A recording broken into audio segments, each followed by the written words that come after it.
What up? What up? Hey, everybody. This is Alex, Fantasy Football Hustler, back at you. I'm Nelson Tynes, coming at you too. Hey, this is Bogard Scott-Free. You might recognize me from such podcasts as the Silver Screen Breakdown. Varsity Blues, Act 2. Last time on Silver Screen Breakdown, we have our main man, Lance Harbor. He's gone down because Billy Bob passed out at the line of scrimmage. He got taken out. His knee is all jacked up. John Moxon came in and became the hero right away after throwing a big pass and a big reception and running in for a touchdown. But now this is where everything starts getting very crazy. Is John Moxon ready to handle the spotlight of filling Lance Harbor's shoes? Best quarterback in the state of Texas? I'd say yes, because I like John Moxon. I'd say yeah, because his name's remarkably close to Moxie. And he got it. The kid got Moxie. Mm-hmm. He's a very unconventional type of player is what we've got so far. How about person, football player, and type of player in general? He was the guy when they had the big pep rally. He's outside with his girlfriend hanging out, talking about how he's ready for football season to be over, just ready to leave, just West Caan all together. And now, he's the starting quarterback. He goes to the hospital to go check on Lance. The coach is a scumbag, man. The coach is a scumbag. The doctor comes out and he says he found a lot of scar tissue in Lance's knee, said he shouldn't have even been playing, and he'll be lucky if he can come back in a year and a half, but he is probably done. My leg is sideways. He's like, so he can't practice? I remember Kilmer says, well, he never said anything to me. Remember that? He said that. He didn't say anything to me. That's a scumbag move. Yeah, and that's why Moxon looked right at him, and that's when the coach said, all right, Moxon, time to leave, because he knows that he saw him getting the shot right before that game, or before 2 games before. Yeah, that's crazy too, because their program is like it's compared to any other programs. I would imagine this is it's not your regular degler. They're giving cortisone shots and shit like that. Yeah, for sure. They're not messing around. Like his staff is. I don't even know. 23 years straight for a reason. Yeah, for sure. And I'm going to answer Kiddo, your boy. Yeah. Oh, sorry. Go ahead. Kiddo said, I don't remember this movie. Wasn't there a really hot blonde chick? Yes, Allie Larder. So I believe when she did this, she was like 23 or 24. She was the one who did the whipped cream bikini. Everybody remembers that. That was, even if you never saw this movie in particular, you saw a whipped cream bikini somewhere, just anywhere in life. It came from here. That's where it started. And she, right away, she came to see what was up with Lance. But as soon as they say that Lance is done, she was like, since this being a family affair and all, I think I'm just going to leave. And then goes. That's what I'm talking about, fellas. The status is real. Just like that, just switched on him at the drop of a dime. Starts, hey, Mox. Jezebel. Starts changing right next to him, and it's funny. She was like, "You're looking, aren't you?" And he doesn't stop looking. She's in her bra and panties. She was like, "I'm wearing underwear. Covers the same thing as a bathing suit." Yeah, I was even thinking, yeah, she's right. Yeah, true. But if we saw her in a bathing suit, I'm sure we would be excited as well. So, I mean, that's not really a good excuse necessarily. That's true. The one thing that we do kind of find out, or at least the one thing that we can see very early with Moxon, is he does seem to be like a good friend, if nothing else. Like, he's the only one who goes and checks up on Lance. Like, he drops Darcy off at the party, but he's like, nah, it doesn't seem like the right time to be partying with Lance all fucked up. And what's her response? You don't always have to do the right thing, Mox. I like that line. It's true. Good boy. Goody two shoes. She's trying to get it. Get in where you fit in. He's just not trying to conform to how they expect him to be in this position. Yeah. He's actually a genuine dude. it's almost like he got survivor's remorse. Like the fact that he already, the way he looks at himself is like, why would they ever turn to me? They got the best QB in the state. So he already is, he ain't shit. And then like now he has to, there's all this pressure on him, and he don't even want to be there necessarily. You know what I mean? He's already expressing that he can't wait to dip the fuck out of here. You know what I mean? I like it. The shit that interests me in this story. You know what I mean? And you foreshadowed already, like this coming of age story. This is him. He got his own. He's thinking with his own head right here. Yep. His big head on his skull, on his neck. Yeah, he's the exact big ass dome. He's the exact opposite of Tweeter in this movie. That's for sure. Tweeter got a big ass dome too, and he just doesn't care, man. That's what's it's. I guess it's his blessing and his curse, but it is pretty awesome. You know what he does. I'd like me watching this as 13-year-old. Just think, wow, this guy's crazy. I'll be honest with you though. I thought he was going to take that cream pie off of her though, with his tongue, and I was disappointed. Yeah, I was surprised. So I thought he was going to go through with it, but excuse me, he didn't. Nope, he did not. So Tweeter, they're getting harassed by the cops, and they're really just coming to make sure no one drinks and drives. But Tweeter just gets to act like an asshole because he's a star football player. He gets away with whatever we want. It's like pretty much that's what I'm getting. And so talking shit to the cops, like, you know what? And they're all drinking. Doesn't matter. Right? Even though they're 18 or whatever, some are. Doesn't matter as long as no one drinks and drives. The cops are cool in this small little town. And he's like, okay, here. Why don't you guys hold my beer? I'm going to go home, okay? I'm going to go home. You guys hurt my feelings. I'm going to go home, and you can kiss my ass. It goes and gets in the car, jacks the cop car. Cops are pissed. And then that was hilarious. Moxon's at the convenience store. He's about to buy a soda. But, of course, the guy behind, he was like, here, get rid of this stuff. Here's a $6. Take that. And he was like, put your money away. Your money's no good here. He's already a superstar, only one game in. And then Tweeter rolls up on him in the cop car with all the naked chicks in the car. What'd you think about that, Nelson? I thought that was 1-3. So he's having a lot of fun in high school like that. It was 1-3, and he didn't even jump into that. I was like, no. Was it Dios Meals? Dios Meals. No. Yeah, but it looked like a lot of fun, but he sold the cop car. Okay, was one of the cops his father? Was like a relative or something? That one cop that got really pissed off, was he related? Because I was wondering why he was, and then he never really got in trouble for it either.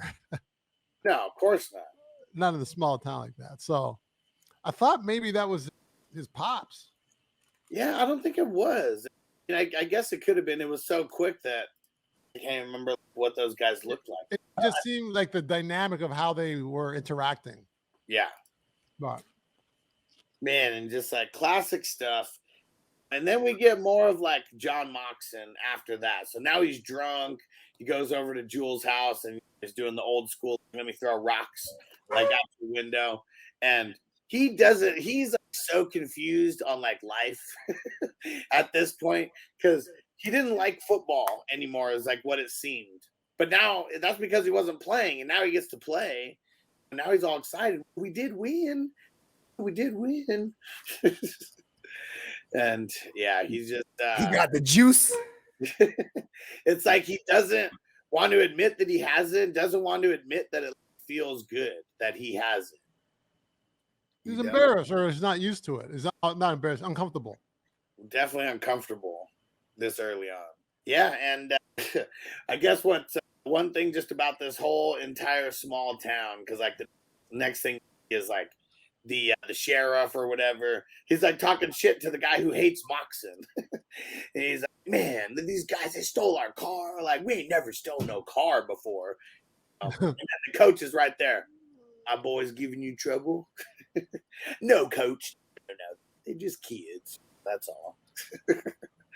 The coach has just got all the clout, man. Nobody wants to say shit wrong to the coach. Shit, bro. He's like the mayor. Think about it. It's a small town, and he brought the notoriety to it. Yeah. You know what I mean? Yeah. And Peacock, what up, bro? Make sure you catch it on the replay. Hopefully you have fun at the kids' parties. What up, Peacock? Peacock, this, I mean, the Peacock, this was his life right here.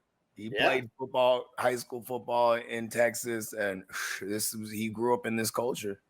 Yeah, and it's really funny because on the extras on this DVD, apparently Josh McCown grew up in the Friday Night Lights and the Texas Ball and everything. It's funny. I don't know what year they recorded this info, but it's him and like the coach who were talking, not Jon Voight, but the guy who's like the offensive coordinator for the Varsity Blues movie. And it's funny because Josh McCown looks like he's fresh out of college, like just started the NFL or something. And he's this is Arizona Josh McCown, I'm sure. Yeah, this is, and they're talking about just his heyday in the Friday Night Lights. What's funny about this just entire thing with Mox is he's probably always wanted to be a superstar, but because of a guy like Lance, he never really could be the number one. Like even amongst just his group of 4 homies, like Lance was just always the best. And they have their next game and they pretty much only show one play, and it's him like breaking off like what looks like a 40-yard run where he like scores the winning touchdown or whatever. And then you got the reporter who comes up and starts asking him questions.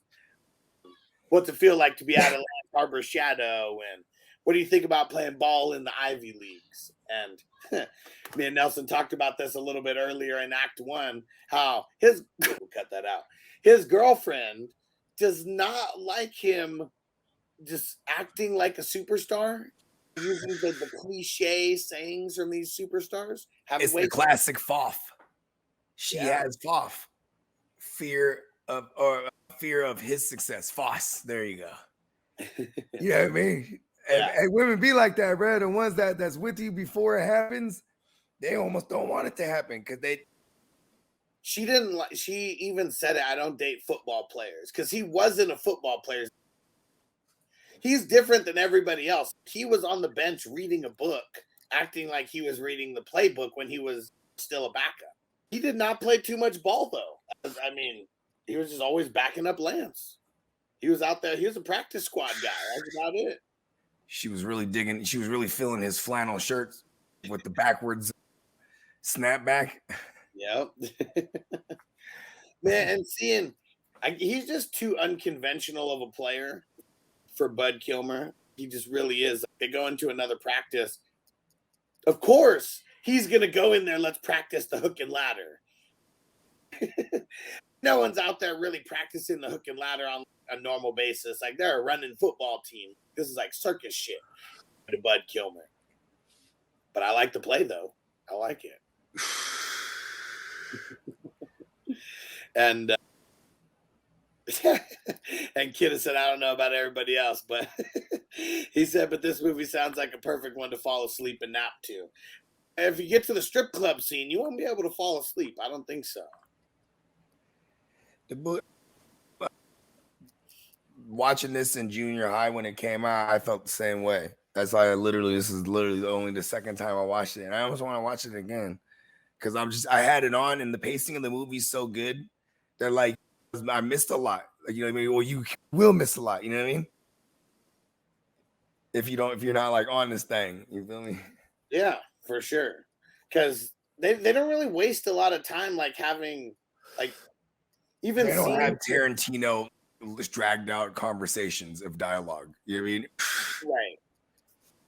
Pretty much where we are, like after this practice or whatever, you get like a short little, maybe 2-minute scene between Jon Voight and Billy Bob. And it's just building, like breaking down their relationship that got so boasted up. Because like, Billy Bob later in the movie talks about how the coach, like, a coach loved me, treated me like a son. He told me to protect Lance and I didn't. And like coach just goes off on him. You're fat, you're stupid, now all of a sudden you're lazy. If it wasn't for you, we'd still have our star quarterback. I'm just like breaking him down every chance he gets now. Yeah.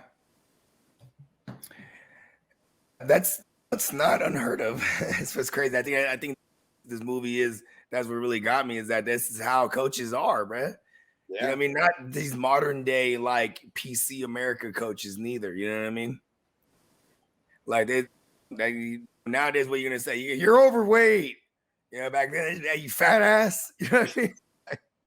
Yeah. You know what I'm saying? That was good. With hogging and dogging on him. I actually like that. Don't front. Not holding back at all. And next scene that it jumps into is like the end of school, and Darcy, she's trying to make her move at the mocks. Says nobody. What time are you coming over tonight? My parents are going to the gun club. They never get home before 12. And then he has this whole coming to Jesus moment, conscience moment where he has to talk to his brother, and now his brother's from the Nation of Islam. He keeps going through like the different versions of the religions, and that is so funny. Like that shit had me rolling. I ain't gonna front. Assalamu alaikum. And the guy behind the counter, okay. I'm like, at first I was like, oh, he's really serious, bro. Yeah. At first I was like, this guy's funny. He's experimenting with everything. kind of the only way. Like, they definitely don't seem like there's organized religion amongst these guys, even though a lot of the religion, maybe. Yeah, I mean, if it's football, then God, then family, or football, then family, then God, one of the three. But football is king around these ways. And yeah, he had a pretty good point when he asked his brother, would Allah nail Darcy? And he had to think about it, and ended up being a yeah. And the Muslims just left the theater right there. Fuck that.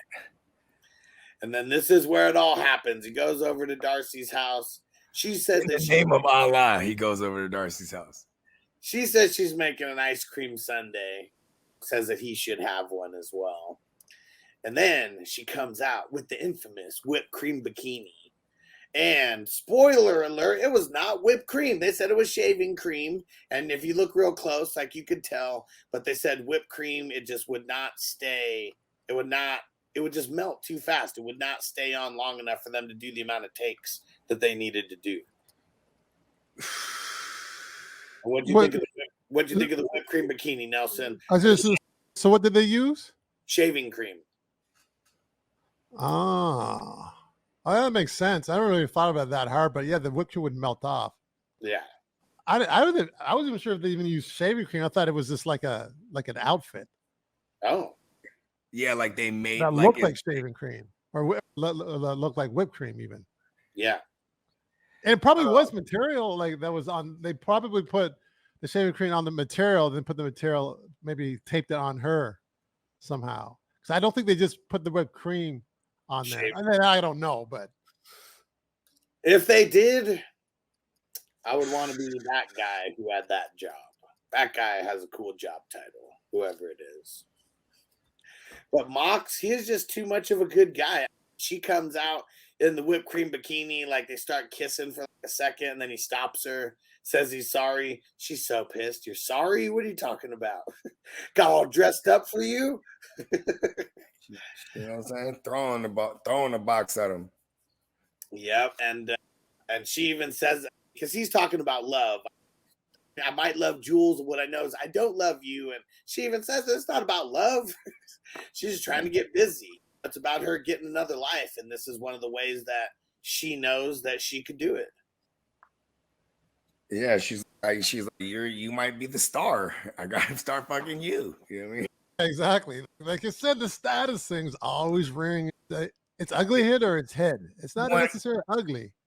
And she might have thought some other dude was cute, but if he wanted the star, she ain't putting on no goddamn whipped cream bikini for the motherfucker. You know what I mean? She might not even be necessarily attracted to Mox. He's the guy right now. He's on the billboards. You feel me? Yeah. Starting the head cheerleader dates the star quarterback. It's been like that cliche for like Ken and Barbie, bruh. It is funny at the end. This is good the way that it all plays out, because you really do see the trauma come out. We see the psychology come out. Walls and the walls are being broken down. Layers of the onion are being peeled back. She's a little messed up. in the head, and just her whole thought process about how she's gonna come up in the world. And fucking Moxon right at the end after he helps her cover up, she was like, "Man, it's like, I can't believe it." She's like, "What?" It's like, "I usually fall for the whipped cream bikini every time." No doubt. Be like, damn, see, you know what's crazy, man? He might have a lot of soul searching to do himself with his sexuality. He's like, listen, how many times they done popped up on me with the bikini? This time, just didn't do it for me. Put some clothes on, goddammit. Out of every, that's some type of self-respect. There's so much fucked up things that are going on in this movie, and with like normal society, the pill popping, the fucking shooting them up, the shit, just everything, the concussion stuff that they're overlooking, the tweeter, like in a couple years, he's an absolute muck. He's a rapist. He's one screw loose of just being like this ultimate serial killer rapist. Football doesn't turn out the way that it's supposed to be somehow. So there's just a lot of trauma with a lot of these people, but I don't know. That's just real life, right? Everyone's a little bit. There's some parallels here to serial killers. Like most serial killers, and this is most of them, because there's some special kinds that don't have this, but like most of them have some type of head trauma or something early on. You know what I mean? Like some type of damage to the hippocampus, because that's being what gives us our logic. If we're not thinking with our hippocampus, we become more primal and reptilian. You know what I mean? And motherfuckers just kill, bro. Yeah. Hernandez. What's that dude's name? Aaron Hernandez. Hernandez, for sure. It's a perfect example, you know what I mean, of like just them head traumas, and he was just out of his mind, and he had power and some status, and he wielded it. You know what I mean? Yeah, that's for sure. Now, feeling bad about, he didn't really do anything, but just feeling bad for putting himself in the position. He tells Tweeter, "Get the guys tonight. I'm getting Lance. We're going out tonight." Doesn't say where he's going, but then he wants to go see Jules before she saw Darcy kiss Mox in the hallway as they were going into class, and so he goes to whatever looks like a burger shack or something where she works at. And this is pretty much where she tells him, "Fuck off. I don't date football players." And he's like, "I've always was a football player." And she's like, "No, you weren't. You were something different." And now you're like the rest of them. Well, he was a second stringer. Now he's not. Yeah. Like, this is almost like the opposite. Whereas she don't want him to have the status. It's probably because of her dad and her brother that she like just really despises like everything that they believe in. Everything probably like not even football necessarily, but just she probably saw her dad pushing Lance so hard, and just he's an asshole. The only instances that we really see him, got his nose up in the air, just fucking just thinks he's better than everybody. I think that's what it is. And the dads are funny as fuck in this movie to me. Yeah, because they're like their value is based on their kid. However good their kids are, that's what builds their status. But yeah. Hold on a second. Is she did I miss something? Was she the sister of Lance? Yeah, that's Lance's sister. That's what I thought, because why is she going to see Lance? Right. Yeah, that's his sister. And so sister. All right. Remember in the beginning when they're at the party where he was like, "Hey, how come you never dress like that?" And she was like, "Costs a lot of money to look that cheap." I love that line. That's a bar right there. She's not ugly compared to some of these other girls that are doing it up, maybe pageant queens or whatever in Texas. She's kind of like the ugly duckling, like the odd girl out, the smart girl, the non-cheerleader, the non-sports person. The prude. Yeah, probably. That's what I'm just saying. This is how they would view her. I'm not even. You're mad at me. The strip club scene, though, this was classic. I remember seeing this. Oh, yeah. Just being super stoked, man. Being able to see it. It was great. It's great. And So funny, Billy Bob. They get their drinks and they tell them, you boys are on the house all night. 18 years old, open bar at a strip club. These guys are living life. And Billy Bob starts taking off his clothes. There's a strip club, man. I'm here to work. Billy Bob is funny. But we didn't talk too much about the teacher teaching, the sex education teacher. And it's funny, like they got I really find it funny how she tries to get people to be more mature. We're going to be more mature by saying the wrong word for a cock. And I'm paraphrasing, obviously. Oh, yeah. And then we're going to discard. We're going to discuss and discard all these names. And of course, John Moxon has like a million names for what a boner is. He's savage. You rattle off about 20 of them, yeah. Not even thinking. And that whipped cream didn't do it from that time, did it? See, I think maybe that's what it is, right? Maybe there's the undertones right there. He's too busy hanging out with his friends talking about cock and balls all the time. Maybe it's clouding his brain. Maybe he plays for the other team. Maybe he's doing a little bit of soul searching. You know what's funny is I bet you in the outtakes he like rattles off like boner, stiffy, Woody, and then just at the end, just like, it was funny at the end. And Pedro, the teacher was so shocked. Pedro? Yeah, I never heard that one. I was at the very end. Yeah, no, I'm saying I've never heard that. Oh yeah, me neither. Pedro, yeah. A better. And so that, of course, they're building up the stuff with the teacher. She's got her glasses on, and she's a little bit older, but you can tell she's got some potential. And then you see her after the game, after one of the games, she pulls up. She got like a Mustang GT with the top down. And John Moxon's like, wow, that's a nice car in the teacher's salary. I'm just like, something doesn't add up here. And then when they're in the strip club, the next person coming to the stage, your sex education teacher, I don't remember what she goes by. She's got her ass to the, hey, Chris Bay, what up? What up, Chris Bay?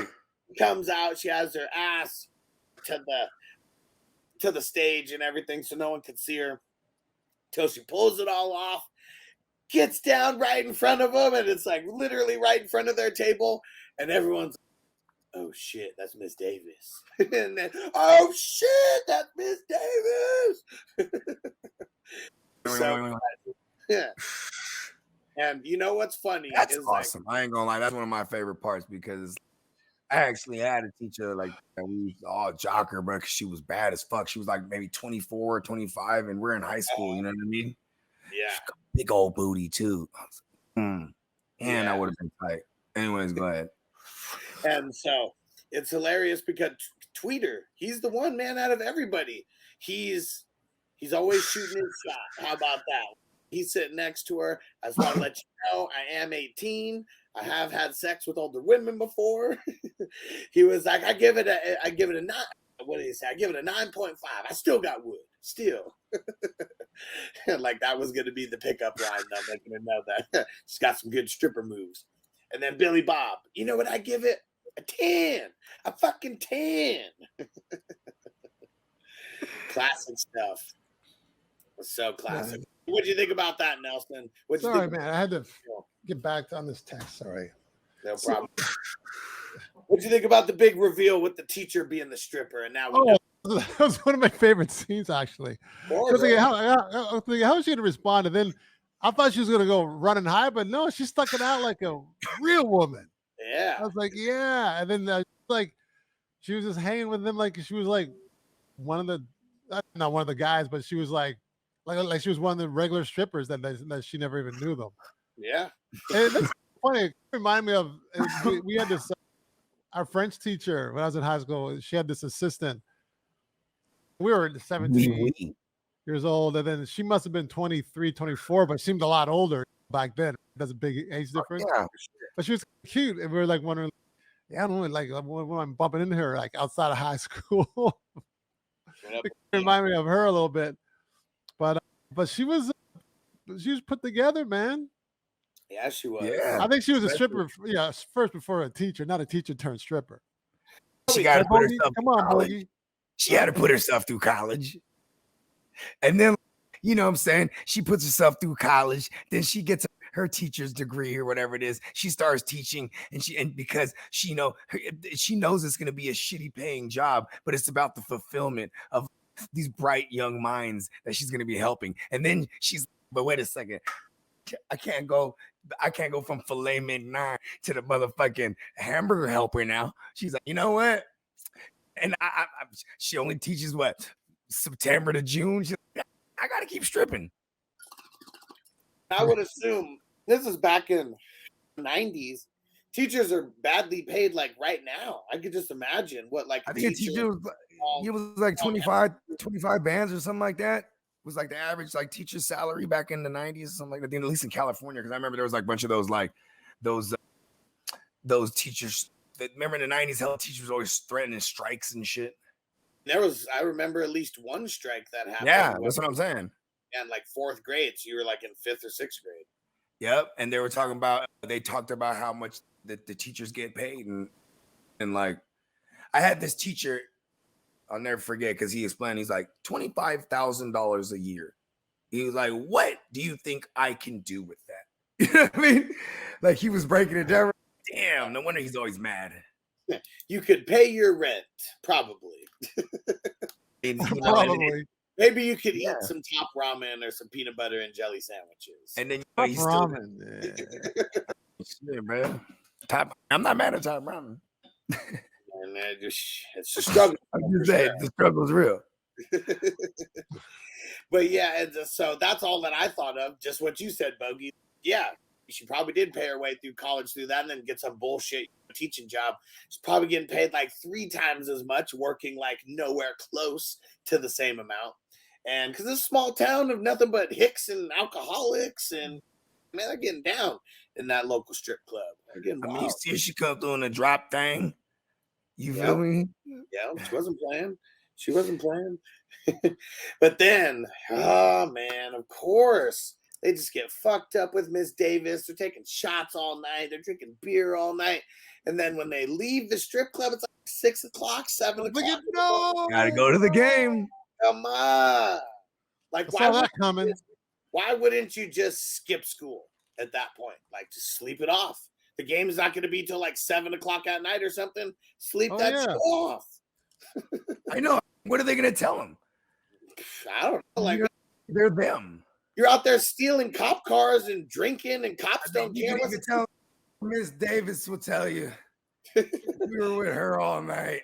Yeah, like Miss Davis would be the one. She'd be the one like just marking them there, not even marking them absent for the day. Yeah. So that was the part that I didn't really get, because they wake up at 7, they leave at 7. If that game is at 7 or 8 o'clock at night, they got a lot of hours to sleep that off. They really did. So, but I'm assuming they went to school and then they were dragging ass all day. And they said that team wasn't even that good, but everybody was all hungover and they just got their asses handed to them. They got smacked, man. Unfortunately, the little montage. Yeah, with all the fuck shit that happened. I had this, but I don't want to get flagged since we already got flagged once. But I had. I'll throw that in there on the. I'll throw that in there on the uploaded version. But yeah, that Thunderstick. Yeah, the Thunderstruck. Thunderstruck. There you go. That's what it was.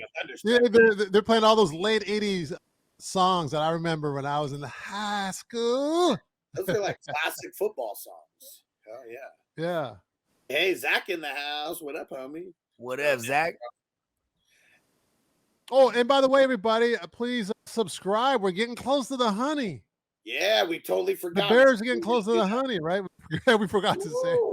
We need 4 more to get 100 subs. Come on, guys, help us hit 100 on the Silver Screen Breakdowns YouTube channel. Drop that link. The link is, you know what? I'll throw the link in the chat right now. I'll be checking tonight to see if we get those last 4 to 100. You know, we might even get it right now. We're gonna three fingers, Bogey. 3 fingers. Bogey, you subscribe? Maybe Bogey's not subscribed. We only need 3 more. Bogey, you're not subscribed. Come on. I'm subbed up for sure. I'm subbed up. Alex, are you subbed up? Of course. All right, guys, just making sure. I would eat at my own restaurant. Yeah, for sure. I'm not just gonna have it and be like, yeah, everyone go eat there. I don't eat there. Got to practice what you preach. We got to have whatever we're peddling. We're making sure we're a part of it, no matter what. So after this, now there is no nice side of Bud Kilmer. Emil went and subbed. You the man. There we go. Yeah, 3 more. Thunderstruck. There is no nice side of Bud Kilmer, but like now he's pissed. Oh, you guys cost me my perfect season. Blah blah blah blah. And then fucking Billy Bob, like he just can't handle his emotions. He's usually seems like everything's going good for him, but now everything is coming down. He's all hungover and shit and feeling all guilty and crying. And then he starts getting on Billy Bob, cry baby. You cost me my perfect season and my quarterback. And start getting on him and then kicks him out of the locker room in front of everybody, just treating him like a redheaded stepchild.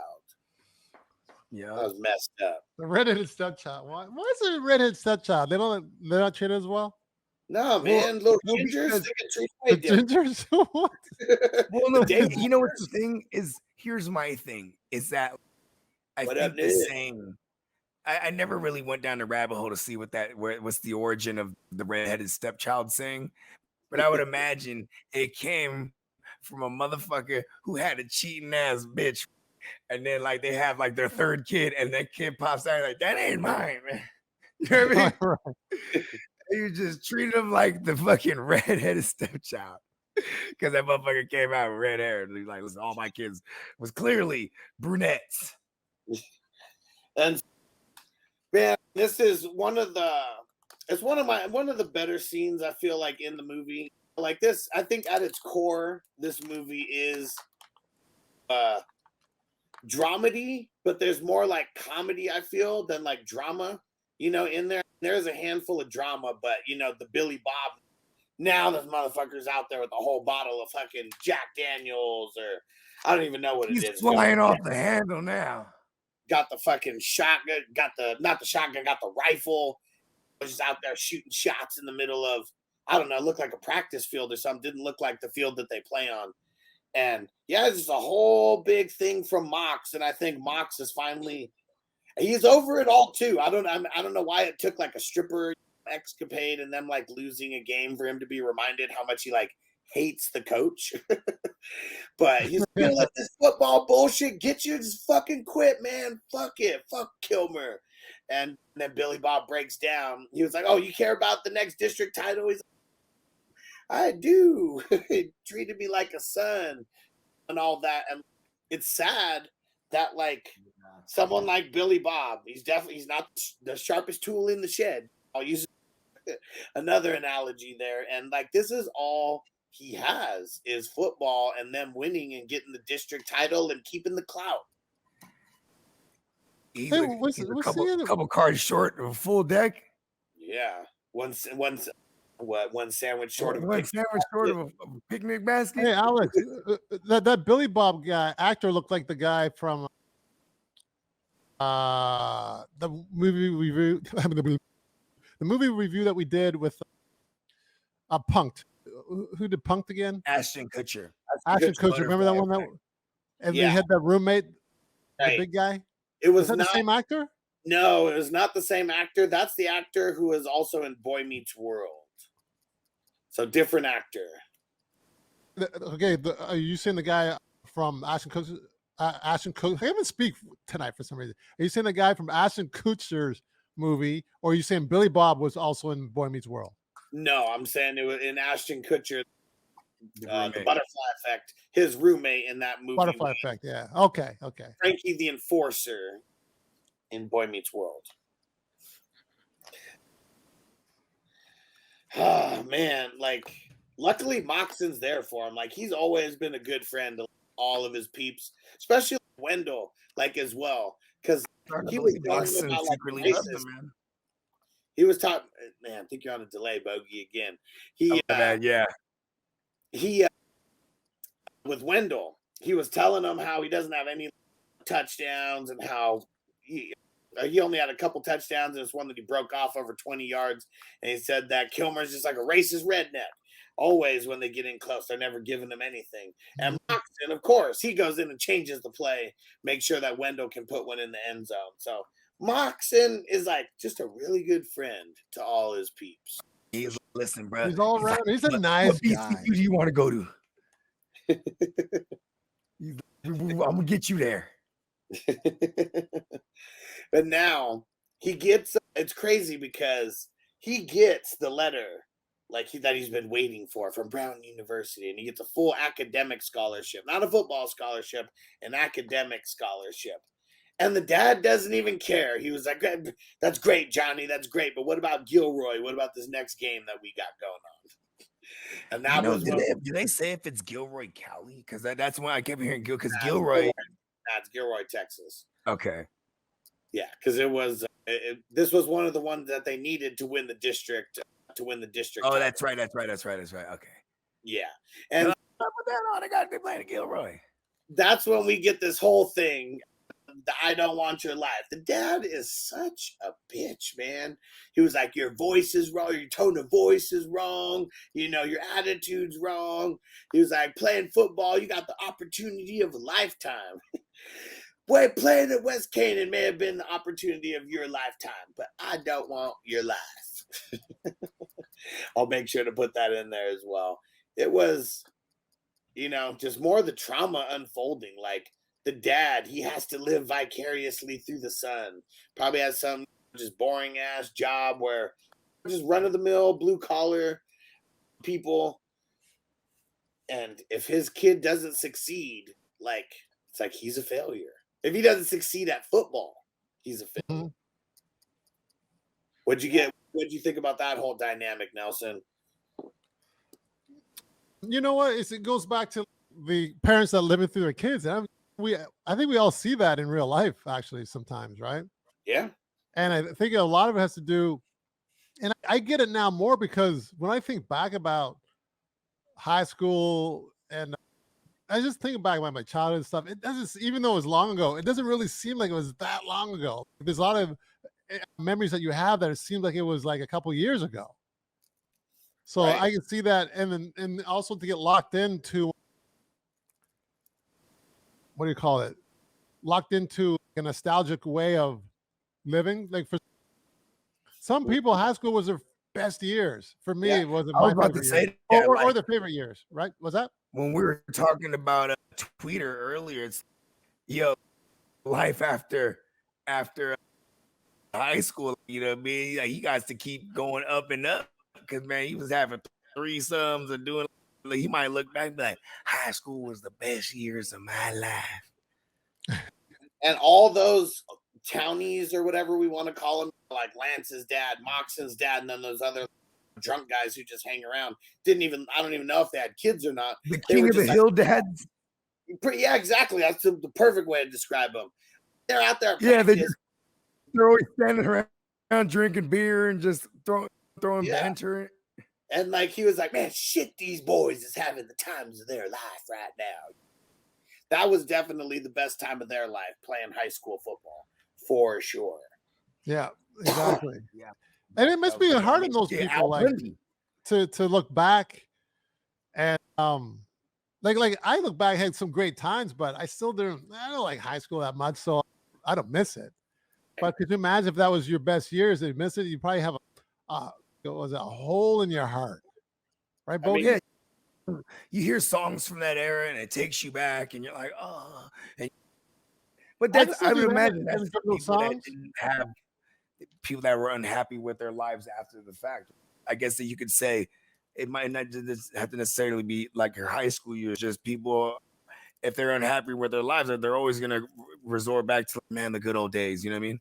The carefree days and very little very little responsibilities for most in high school. And I remember working even in 10th grade and stuff. So I was always like working during high school, amongst other things.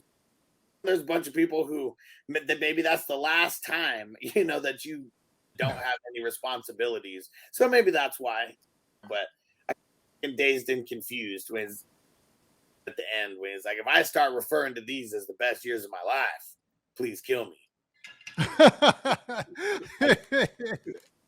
And then the Matthew McConaughey character, he's just forever suspended in time. He's like, nah, I'm not in high school no more, but I'm fucking them. He's like, that's what I love about these high school girls, man. I get older, they stay the same age. And that's like Tweeter, right? Like he's gonna be a couple years out of high school, and he's gonna be like Matthew McConaughey. He's gonna be a legend. Y'all remember? Oh, that's Tweeter right there. State championship, 23rd district title, Tweeter. Oh man. So this is where really I think that this is a good part to cut it act 2 in the end here. Before we do though, we got to talk about the scene with the coach. And now they're at practice again, and he like Johnny, come over here, Moxon, whatever, pulls him to the side. And he was like, just telling him the game plan by controlling the clock or by running the ball, we control the clock. We can grind this away. And Moxon's not really paying attention. He's looking off. And he was like, you're going to do things my way. He was like, I know about your scholarship to Brown University. He was like, I can fuck with your transcripts. I can mess this all the way up if we don't do what I say. Yeah. Getting real fucking crazy. Real crazy. Now, could he really, we asking, or wondering why, if he could actually do that? Wondering if. That's the thing. I mean, he has a lot of clout. He's the ultimate authority, like, in this town. He's bigger than the cops. He's bigger than the police. Just that one thing alone, like, he could probably do anything that he wants. Is that realistic? Because I've never, in Texas, I didn't grow up there, but I just wonder, is there some truth to this? It's a type of hierarchy? I think because it's a small town, that's what they're giving it the impression, but we know about these guys fudging transcripts to make it better for people. Why wouldn't they be able to fudge it and make it worse? Really, it's just getting the teachers to get on board with something. Is there anybody in the chat that would experience that knows this? Knows the answer to my question.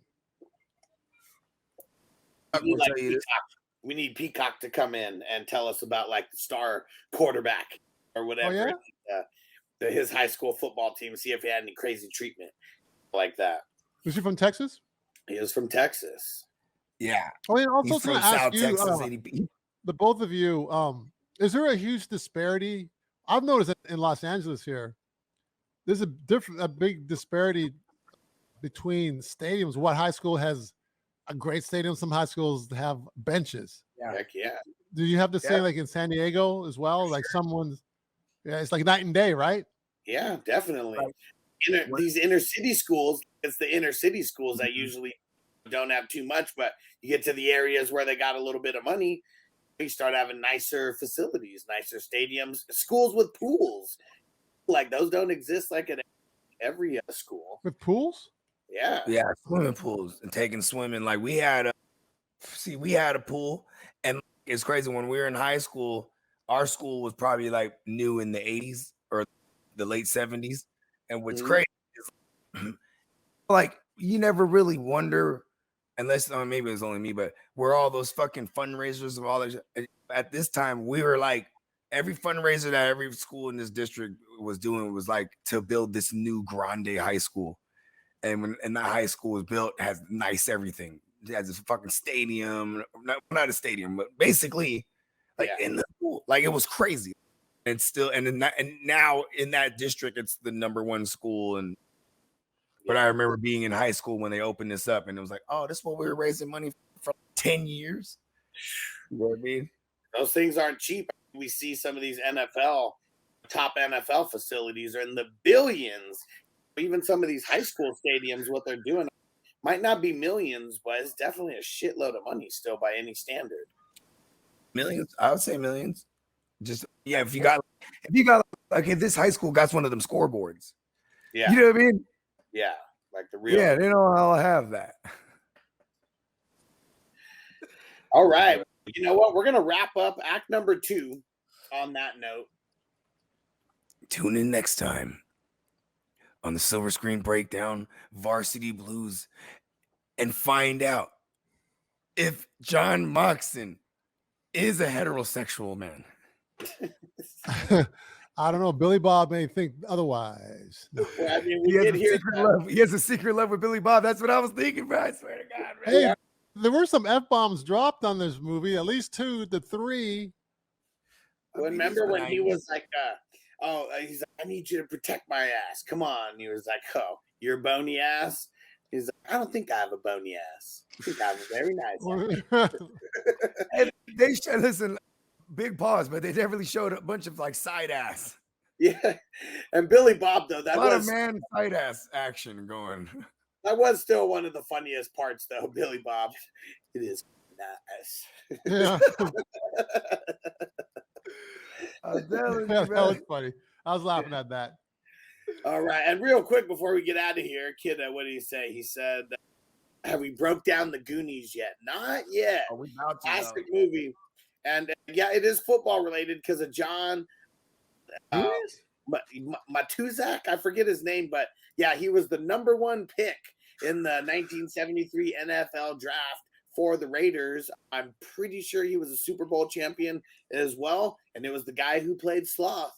Hey, you guys. He played Sloth in the Goonies? Yeah.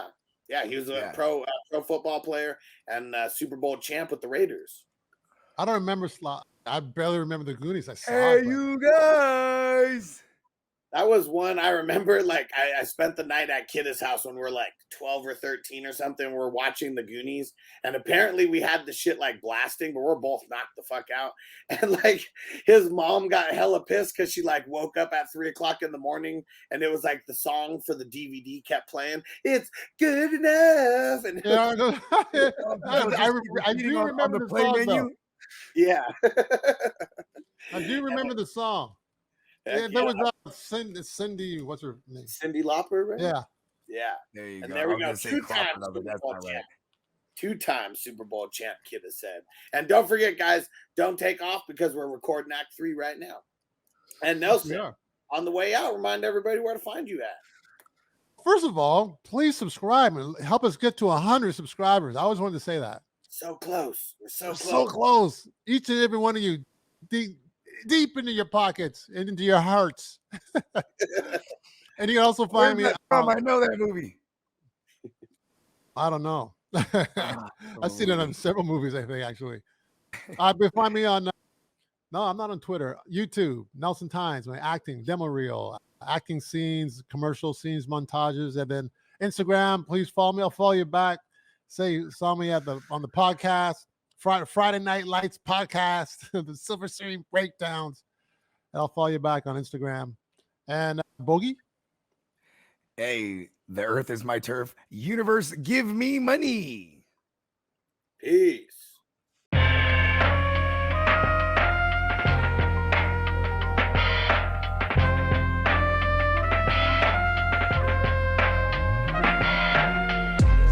Silver Screen, motion picture shit. This ain't a dream, we really live this shit. Don't intervene, yo, we with this shit. That's where the most high, we the most lit.